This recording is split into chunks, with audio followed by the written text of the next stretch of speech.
Welcome to Season 4 of E-Commerce Fastlane. This podcast helps resilient entrepreneurs thrive with Shopify. And now, on to episode 184. You're listening to E-Commerce Fastlane, the podcast show to help you build, manage, grow, and scale a successful and thriving company, powered by Shopify. Listen to real conversations with partners and subject matter experts as they share proven practical strategies, platforms, and the best Shopify apps to help you accelerate your business. The time is now for you to improve efficiencies, grow revenue, profit, and lifetime customer loyalty. Please welcome your host, startup founder and strategic advisor, Steve Hutt. Today's podcast is sponsored by Frontend, a powerful storefront solution from the team at Shogun.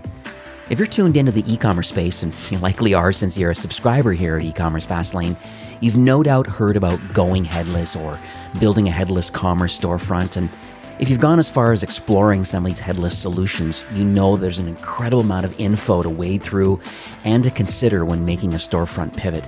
You may have heard that headless commerce means a move from a commerce-led to a content-led solution, or maybe you've heard that it represents a lean-in more towards an API-first approach.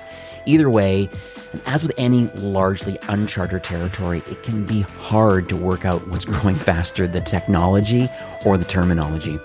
The great thing about headless commerce is that it can get your Shopify store to load incredibly fast, eliminate the compromises when it comes to your brand's look and feel. You get full front-end control and flexibility, which will help you convert more of your website visitors. Amazing brands like Groove Life, Nomad, OneBlade, and so many more have taken their storefronts headless using Shogun's front-end platform. You can increase your conversion rate with a less than 1 second page load, and more importantly, you can empower your e-commerce team to manage content more efficiently with Shogun front-end. They truly are the next generation in e-commerce experience platform. Request a demo and see what this front end can do for your Shopify brand. You can check them out at getshogun.com. That's GETSHOGUN, getshogun.com/front end for more details. Well, hey there, it's Steve, and welcome back to the E-Commerce Fastlane podcast. Now, if this is your first time listening, this is an e-commerce show where we have honest and transparent conversations about building and thriving with your store powered by Shopify or Shopify Plus. Now, if you're an ambitious, lifelong learner, which you probably are if you're listening here today, you're definitely in the right place. Now, new episodes, they're available twice weekly with your favorite podcast players like Apple Podcast, Stitcher, Google Play, Spotify, and many more. You can also stream current episodes, including a very relevant back catalog, directly from ecommercefastlane.com. I think as of today's recording, we're up to 185-ish episodes. So go check out E-Commerce Fastlane for lots of partners in the Shopify ecosystem and their offers and the kind of problems that they're solving for a lot of brands like you listening today. Now, in today's episode, my guest is Dileepan, who is the founder and CEO of a company called Upscribe. That's UpscribeE, upscribe.io. Now, what they are is they're a subscription solution, and they help Shopify e-commerce merchants move beyond just managing the subscription part of their business, but they also help in growing subscribers. Because I think there's two parts of the puzzle here. You can have a brand that has a subscription offering, but if you don't have the right solution that actually helps you grow subscribers, then there's still going to be some challenges of trying to find new people to come, the top of funnel. Great conversation. I know there's going to be a ton of learnings. I jotted down a few questions here for today because I want to make sure we're just rolling into Q4 right now, and it's super important that brands can be onboarded rather quickly by pivoting over into a subscription offering. I think Dileepan's going to share some interesting case studies about why now might be a great time to get involved with subscription. So hi, Dileepan. Welcome to E-Commerce Fastlane. Hey, Steve. I really appreciate the opportunity. Thank you. Yeah. Oh, my pleasure. So let's talk a little bit on a high level. I mean, I mentioned a bit that, hey, you're a subscription solution and you're connected tight with Shopify's new subscription API. You're a dedicated solution that really helps brands to scale as it relates to subscription offering. But would love to hear it in your own words, specifically some of the problems that you're solving today for store owners. Yeah, definitely, Steve. And you hit it on the head when you said that we are focused on moving beyond managing subscriptions to growing subscribers. And so what do I mean by that? The landscape so far, the solutions have focused on the basics of what do you do to manage your subscription, both from a customer standpoint and a merchant standpoint. So that's things like changing an address, skipping a shipment, updating a payment card. And so to date, merchants have been able to do that, right? The customer can do that, the end subscriber or the merchant can do it on behalf of the customer. What we're focused on in the short and the long term is really understanding how do we help the merchant focus and improve retention, right? Improve growth and also obviously improve acquisition. Now we can get into the details on that. But retention, growth, and acquisition in that order are where we see how we help merchants win as it relates to subscriptions. Love it, love it, love it. So let's talk a little bit about your journey, because I'm always fascinated why people build what they build. I mean, a lot of times it's not just, hey, I want a SaaS company with recurring revenue, or take a slice of the pie of the upside of, what the solution actually does. I think there's a larger story at play here about Upscribe and the launch of it. So you're able to talk a little bit about what positions you and the founding team, I guess, on a couple of points. Number one, to have the desire to even want to get involved with subscriptions and Shopify. And then number two, where did the expertise come to want to create this platform? Yeah, great question. So myself and the team as well, my early background is in consumer goods, working with PepsiCo and Unilever in the early days. And then I went on to go work at 3 startups, all of which have thankfully exited. And they've all been in the B2B e-commerce space. So we're all about e-commerce enablement or merchant enablement in the e-commerce space. And that's also true for the team. Fundamental expertise of working in this space. And as we've been working in this space over the last decade, many of us on the team were like, wow, not only is there a next wave happening in e-commerce, and we can get into more detail on that in a minute around subscriptions, but can we also think about a more visionary solution, right, that can help merchants really grow and look at subscriptions as the core business model for this next wave of e-commerce. So we had a ton of background in this space, so we're not new, one, to e-commerce, or specifically the verticals that are really relevant for subscriptions, including food and beverage, health and wellness, beauty, cosmetics, and home goods. Right. So you had a lot of strengths in different verticals, and it's nice that you've kind of got everybody coming together and saying that, hey, we know what it takes to build a merchant or a customer facing kind of product that really does create a lot of revenue and long-term growth and profitability. And I think that's a fantastic angle to have your brand. Definitely. So you mentioned a little bit about this next wave. So you're intriguing me a bit, because I definitely see the benefits in a brand considering to get involved in subscription. And I know there's a whole list of the benefits of why someone may want recurring revenue model in their business, both from the merchant's perspective, like to run the business, but also from a customer's perspective, the convenience factor. So I'd love to understand a little bit about kind of what you're thinking about what is this next wave of e-commerce and this, I think you've coined the term like subscription first kind of online store. So I'd love to understand more about that. Yeah, no, great, Steve. Great question. And you actually hit it on the head. And I love the way you broke down both the customer angle and the merchant angle, because I think they're really important. So first out the gate, I think when we look at e-commerce, the first wave here of e-commerce brands that really scaled and really had a prominence in the market were really playing the acquisition game, right? Primarily on Facebook, then Instagram. And so if you could win at that game, you could really scale up that channel. And then you add in email, affiliates, and other channels as you build out your business. And what we're finding right now, and no surprise, a lot of this, how the market has changed, is actually due to the amazing platform of Shopify, which has made it so easy and seamless to get up and running, right? No matter where you are in the world as a merchant. And so what has that done to the market? It's made it much more competitive. If you talk to merchants now in this, what I would call second innings of e-commerce, many of them are saying, wow, it's really hard to acquire customers. Our CACs are through the roof. And what you're also seeing is that first wave of brands that got built, some of them, not many, but some of them started to play around with subscriptions. How can we think about retention? How can we think about loyalty? And you're seeing those brands, so they started out in that first wave, they may have been, a mix of retail. So they sold into stores and sold online. So say, call it, a 50-50 split or some other ratio. And of their online D2C revenue through Shopify, the majority would be one-time purchases. And then they were like, okay, let's try out subscriptions, right? And it would start out like 10%, 20%. And over the last couple of years, we're seeing it in our own data and also from the merchants themselves, is it's now hitting 50+% of their revenue is recurring, right? And so it's grown over time. What we're now seeing, though, in the next wave of brands that are being built out the gate, the emerging brands, they are starting out subscription first.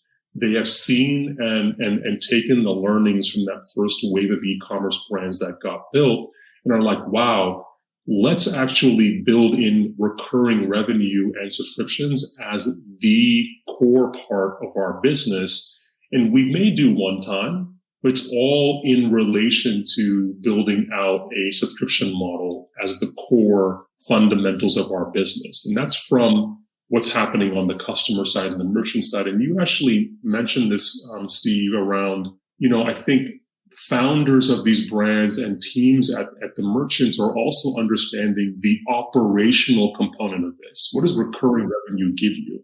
And this is something that the B2B SaaS world has understood for over 2 decades.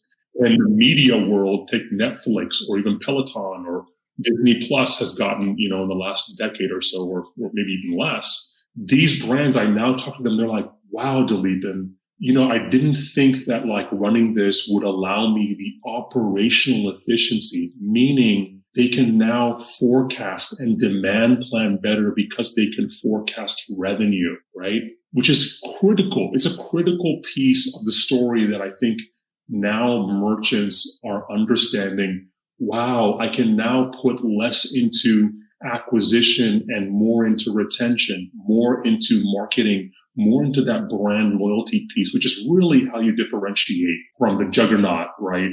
In the space of Amazon reselling and the rest. Right. What's interesting too is I have a brand, I'll keep them nameless for now, but they're in the kitty litter market. And what's interesting is they're actually, and I think it comes back to exactly what you're talking about right now, this subscription first kind of methodology. They have one SKU. They're massively crushing it online. They have great technology built into their product. So number one is having a great product that there's market fit and the target audience is large. So obviously the pet market is huge. I mean, half of the world probably is cat owners and other people are dog owners, but they're focusing exclusively on the cat market in kitty litter with one SKU, and they're massively crushing it, all because they have a subscription offering. Yes, they have the one-off, but they have the subscribe and save option and all the things you were mentioning. Do you have one cat? Do you have 2 cats? Do you have 3 cats? We're going to send exactly what you need. If you're getting too much, you can pause, you can change, you can do different things. It's all built into it. So I just want to make sure that we're talking the same language, or that you agree that that's what you're talking about when you say, this subscription first, that brands are going down this kind of journey now. That's exactly right, Steve. You hit it on the head. And I love that example of the merchant who is, the kind of that single SKU or a few SKUs, hyper-focused. And then you can layer in one time. And I almost look at it, this is, very common in the consumer goods world, is in the olden days, how would you test products? You try out things one time and you then figure out. And I think that's still going to happen. But very often, once you figure that out, you want to move as quickly as possible to that subscribe option, right?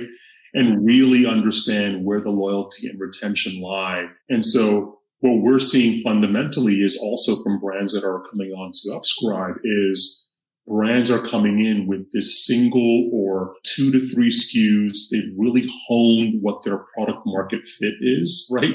Similar to a startup, right? What does that look like from a consumer perspective?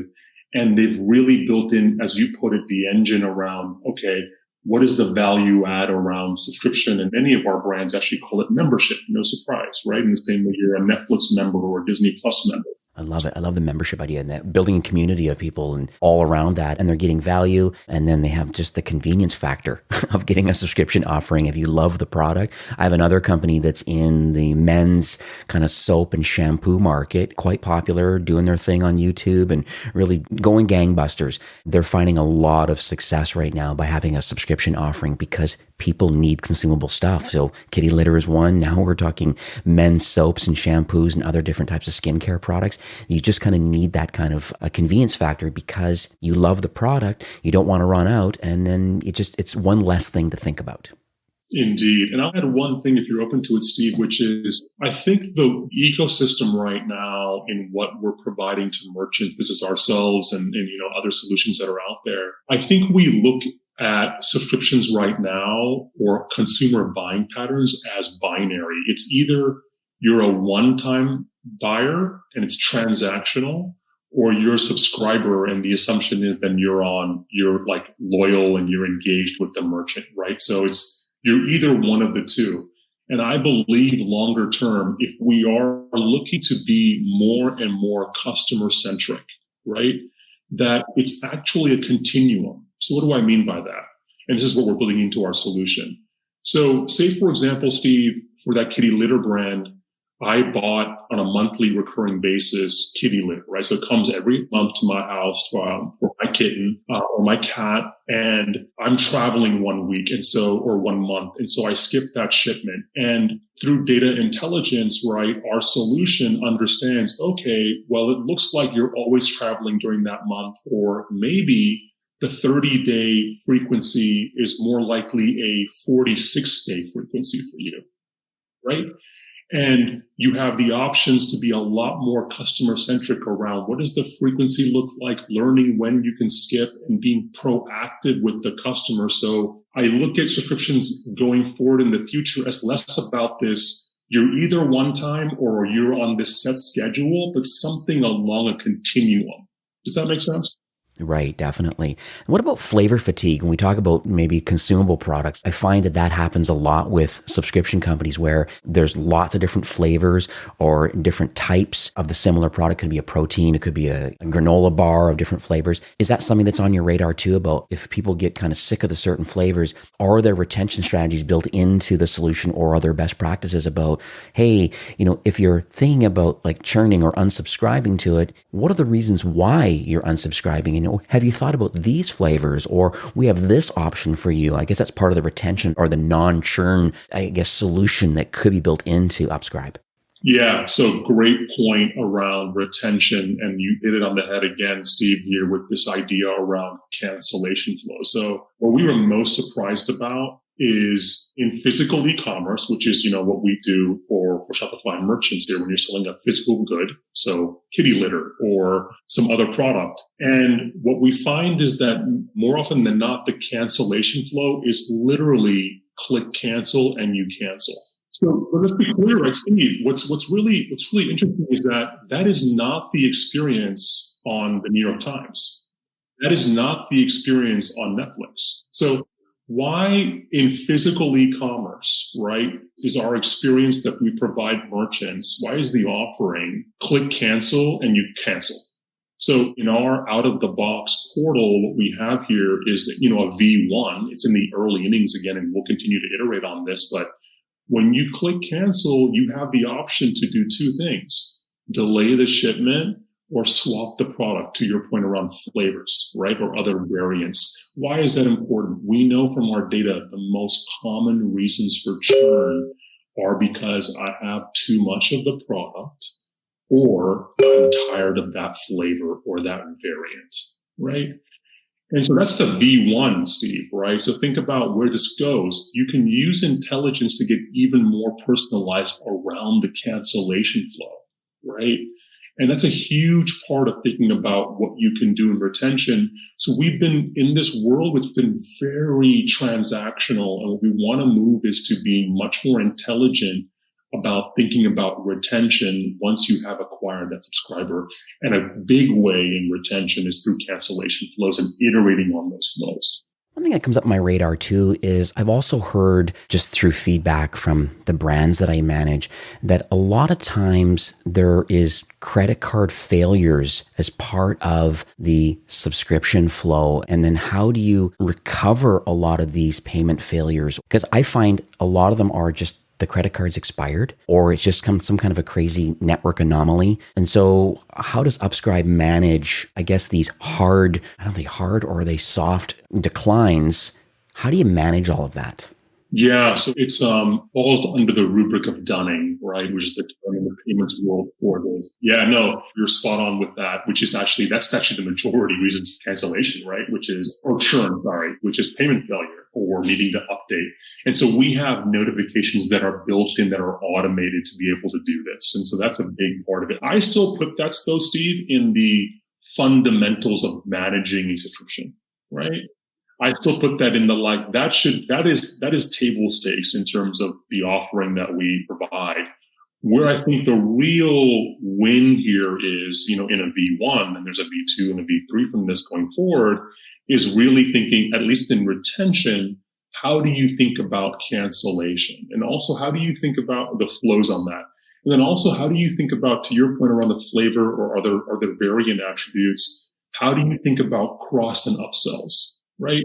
So if I'm subscribed to, for example, a coffee brand and I'm subscribed to certain grounds from a certain region or area, how do I think about the best complementary product to that, right? If I want to have the customer engaged with me, not just on a single SKU, but on maybe more than one SKU, and they are now a multiple SKU, multiple subs maybe, how do I think about that component so I'm not in this cycle of okay, it's the same product all the time, always?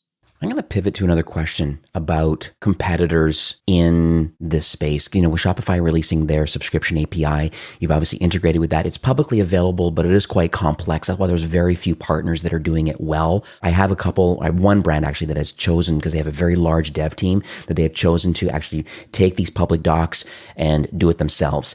Not recommended because it's very dev heavy and there's lots of iterations over time of what the customer experience you want, where dealing with Upscribe directly, you're just completely narrowly focused on the subscription offering and the overall customer experience. But there are others in the space: BlogGet, Recharge, Order Groove, maybe even Skio. There's a few out there. Are you able to talk a little bit about, because you're playing in the same space and it's a blue ocean out there, because most brands on Shopify do not have a subscription offering. If there's 1.7 million, or I'm sure we're on our way to 2 million. There's a lot of merchants out there that are not doing subscription offerings. So to have a handful of 4 or 5 kind of subscription offerings out there for 1.7 million potential customers, it's a blue ocean. And I think we're at the early stages of a lot of things. So able to talk a little bit about maybe how Upscribe is, you mentioned the retention side of it and how you're differentiating. I just love to hear it in your own words about not maybe specifically against these competitors, these other peers in your industry, but how are you differentiating yourself a little bit from the market? Yeah, no, great question. And yeah, as you mentioned, and I love the way you framed it around, the size of the merchant base on Shopify, and then there being a couple of players here that do this, what you and I could consider, if I can put words in your mouth here, a very phenomenal next wave of e-commerce that's happening, right, around subscriptions. And so I'll go back to our earlier comment here, Steve, which is, again, great solutions, Bold, Recharge, and others, and they've been around for a long time, and they've really shaped the ecosystem in a great way, and hats off to them for building phenomenal businesses. And where I think we differentiate is that we are focused very much on we do all the stuff around managing subscriptions and processing recurring orders and charges. That's the basics of it. But when we talk to merchants and when we think about and I know this cancellation flow sounds super basic. It sounds okay, Dilip, and that just sounds like a must have. You'd be surprised, Steve, at the offerings that are out there, right? And what we're looking to build here, thinking really deeply here about, if you talk to the head of e-commerce at a mid-market brand or mid-enterprise brand or the founder at an SMB brand, and you ask them about subscriptions and you really dig into what are they looking to do here? Yes, they want to be able to change the shipment date or update the payment address or payment card. Those are all the basics. But when you really dig into what they're doing, they're looking to retain that subscriber. One. Number two, They are looking to grow the LTV for that subscriber. That's growth. And the third piece here is acquisition. How do I get more subscribers? How do I convert my one-time purchasers into subscribers? I'll give you an example of what that third bucket is. So we have some brands we've talked to, and we run our own data on their numbers, and we're like, wow. So they offer, as an example, a 30 and 60-day subscription. And we looked at their data and we're like, wow, guess what? You all have customers buying in January and then again in April and then again 3 months later. But they don't offer a quarterly frequency. Now again, that sounds super basic, right? But can you see where we're going with this? Where there's a lot more iteration here beyond the standard, hey, change the shipment date. Okay, skip there's a whole world we need to be moving into in terms of the product that we provide and how we think about being much more merchant and end customer, in this case, subscriber centric. And so that's really our focus in things of how we think about the market, I believe, differently than our competitors in the ecosystem. Well, that's great. Great feedback. And thank you for sharing that. Let's talk a little bit about the plus side of the organization, because Shopify has the core plans all the way up to advanced. And then there are the mid-market ones, usually over $1 million in kind of annual revenue. You usually mature your way into Shopify Plus. And there's a whole list of value props of getting Shopify scripts and Shopify Flow when you get access to Launchpad and increased API calls. And there's a whole host of different things. I just was curious to know about, I guess, what's the extra value you get if you're a Shopify Plus brand and you know the benefits of being on subscription, you want to go down that journey? What extra value does Upscribe give to Shopify Plus brands? Yeah, so most of that will revolve around scripts. So there's nuances around the types of subscriptions you can offer. But for the most part, the new APIs are really good, regardless of whether you're on Plus or not, in terms of functionality. And they're continuing to roll out quite a bit here, right? But, you know this as well as I do, having been at Shopify for some time, around scripts, the checkout, being able to make changes to, the look and feel there, that you can do on Plus, right?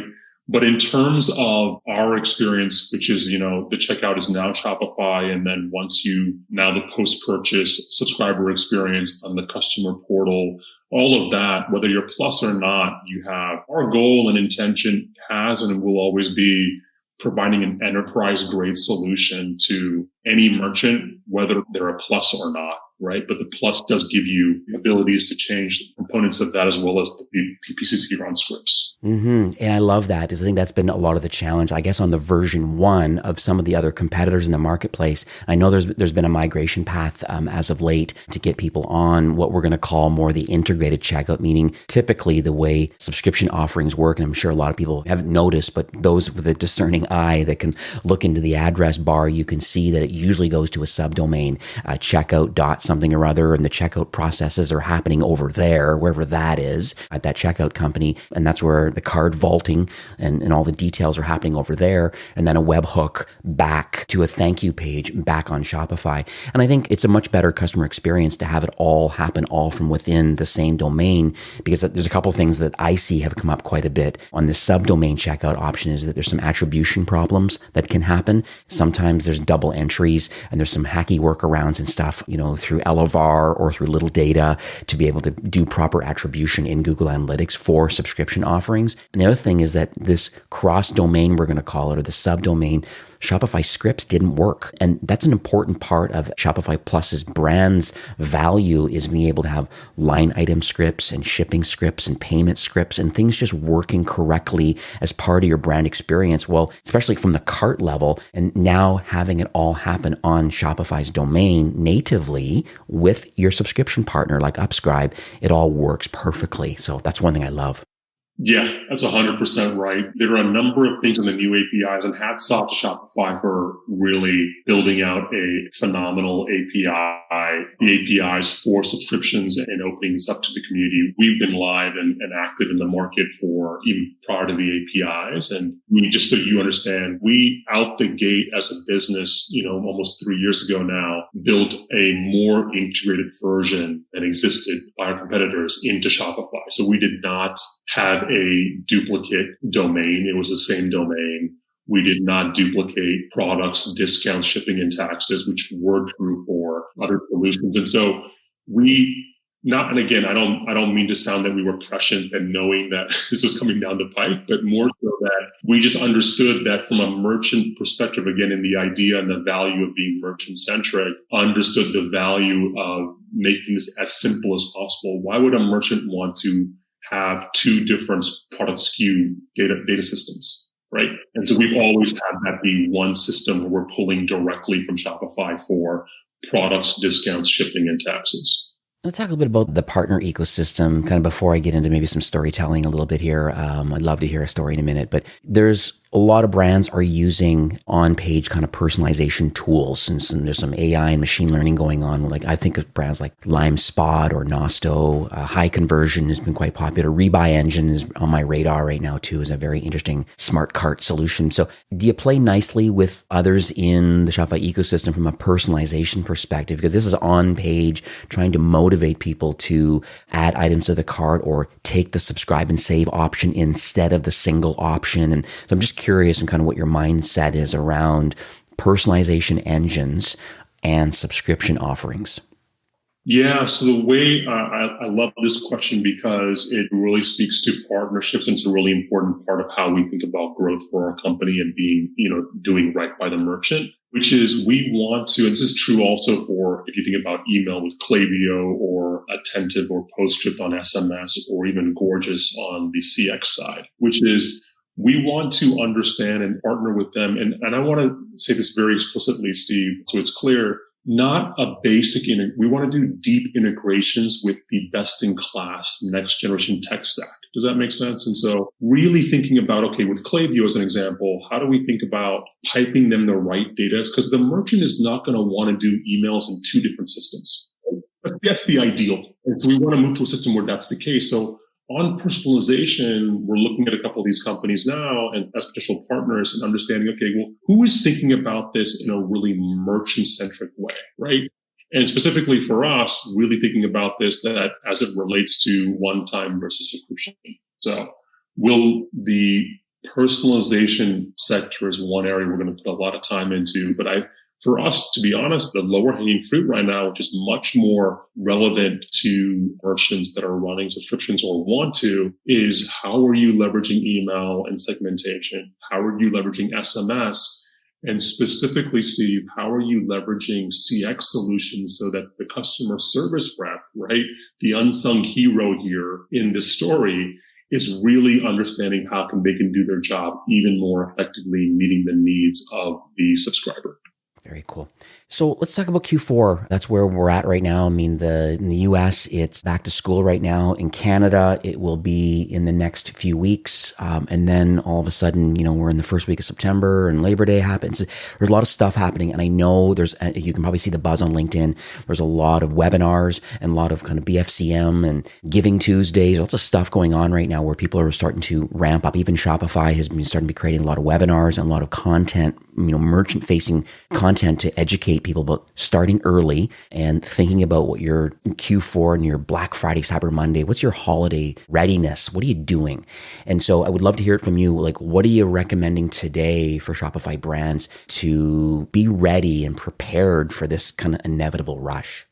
Yeah. And so as you can imagine, no surprise, right? Ad spend on acquisition goes up right through the roof in Q4, right? And so what I would encourage, and this is what we're doing for our own brands and merchants on our platform, and this is no surprise and probably obvious coming from me as CEO of Upscribe, but when you're increasing ad spend this much, think about what does this mean in regards to retention, right? Because you can put all that ad spend in and then acquire a bunch of customers that buy from you one time. But what we found in looking at the data from our own merchant base cross vertical here is the ones who really have built out, even basic customer journeys to showcase subscription or membership, in this case, benefits, in addition to the classic discounts and offers, have really succeeded in having that customer they acquire in Q4 through Black Friday or Cyber Monday continue on and purchase again in Q1, right? That's the ideal, right? where you acquire them in Q4, but then they're an ongoing customer. And so, but to be very clear, Steve, the customer journey, yes, it's awareness, it's intent to buy, and et cetera. But can you get them even further down the funnel to be like, oh, I not only want to buy from you, I want to buy on a recurring basis, right? So what does that customer journey look like in showcasing the benefits beyond a simple discount offer to buy one time? Right. Yeah, I love it. Love it. Love it. Love it.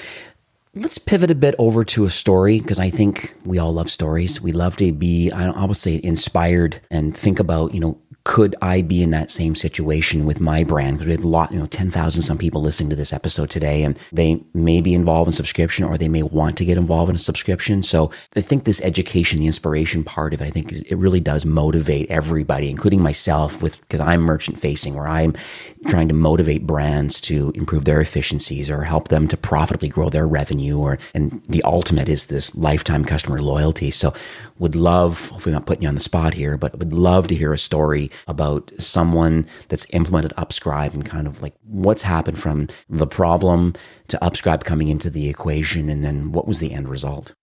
So I'll give you the example of Sigmatic. They're one of our early customers, and just a phenomenal brand who I'm sure you've heard of over the years, both in terms of, brand awareness, customer centricity, which we really appreciated, one of our core values here. And they were one of our early customers. We listened super closely to them as best we could in regards to what were their pain points and what they wanted to deliver to their subscribers. And they actually do call them members. And they really focused on how do we delight, right? And how do we build excitement in our end subscriber experience? And we looked to really bring that to the subscriber experience, primarily through the portal, customer portal that you log into, but also through email and very soon through SMS. The part that's really interesting for us, and we were both surprised by this, as was the team, is what they realized the benefits from being on Upscribe and running their membership program with our solution is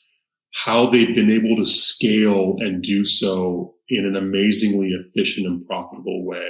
And so they've been with us for several years, and they have increased by leaps and bounds their membership revenue, overall revenue as a company, but overall their membership revenue. But they saw a significant decrease in the amount of support time required to engage and service and support those members. So in the past, as they were scaling, they were actually scaling operations and support teams to manage those subscribers. And on Upscribe, they've seen the reverse happen. And so they've been able to allocate that freeing up of time and money into other areas more related to product and to growth, which is where you want to focus. Yeah, this is great. And then so what happened though, based on doing that implementation? I know they've been a customer for quite a while. Like, what were some of the end results that you've seen?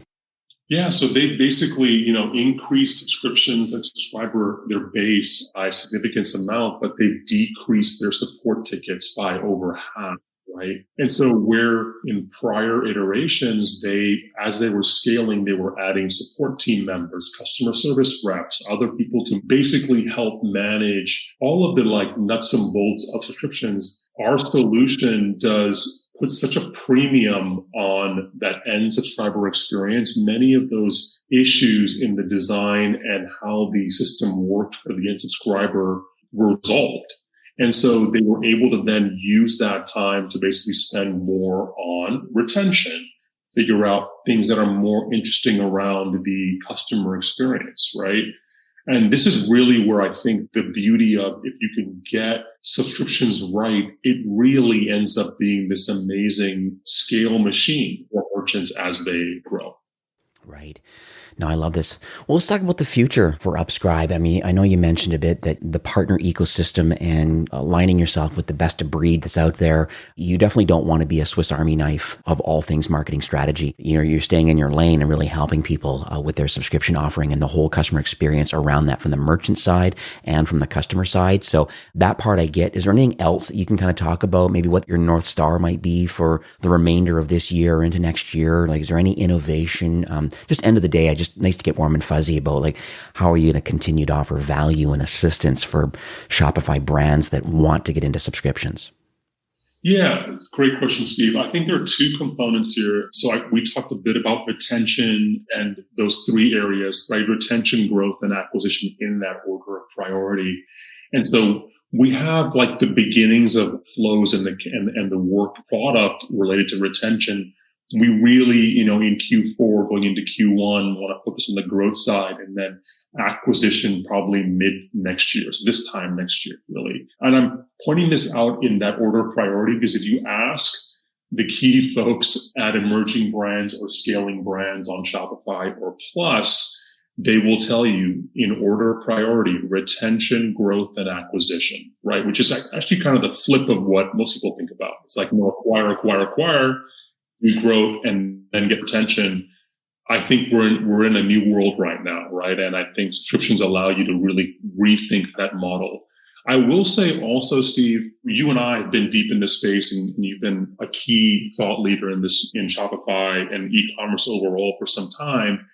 I really want to spend more time and resources also in education. And so what do I mean by that? I really believe you mentioned 1.75 million merchants, right? Almost 2 million at some point very soon on Shopify. And we're still at like maybe a third of those merchants only that run subscriptions, right? So there is a phenomenal opportunity here. And again, I don't mean to be self-serving, like they should all use Upscribe. No, use whatever solution is best for the merchant, right?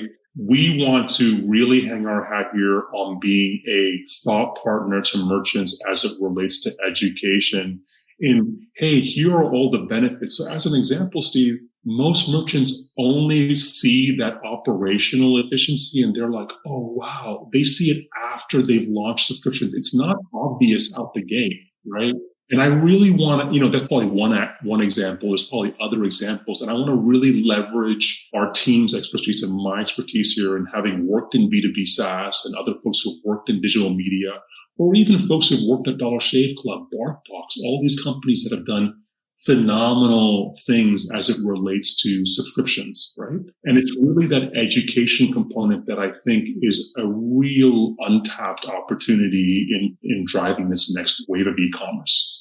Yeah, no, I totally agree. I know that there are, like, certainly on the Plus side, I know that there are some webinars and some really good guides and stuff about inside the Plus kind of learning academy. I know even Shopify's produced a lot of content. Now I'm currently syndicating a lot of the Upscribe content on Ecommerce Fastlane just to kind of cast a little bit of a wider net of discovery of just subscriptions and kind of best practices and next steps. And just, I think that's part of building your thought leadership too, and saying, listen, like, we're putting our stake in the ground here, and this is what we believe and know is working for other brands. And the more that education component gets out there into the wild, then more people are like, yeah, okay, I have to make this a priority. And I appreciate what Upscribe is doing by educating the market.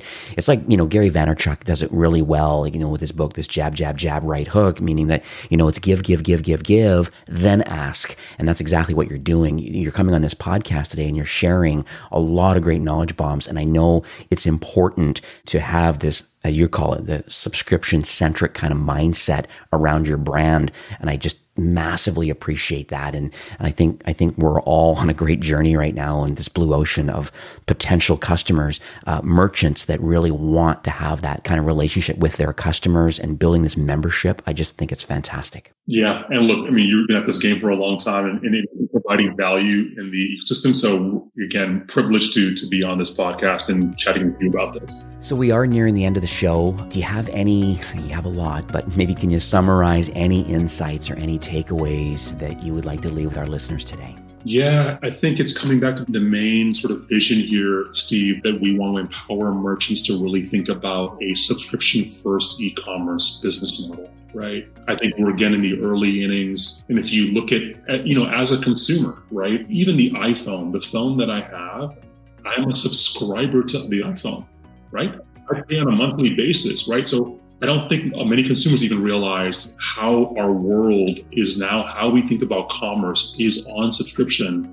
And we're still in the early innings as it relates to physical e-commerce, right? And I think there's a whole world here to explore around how do you better serve the end subscriber, in this case, customer, right?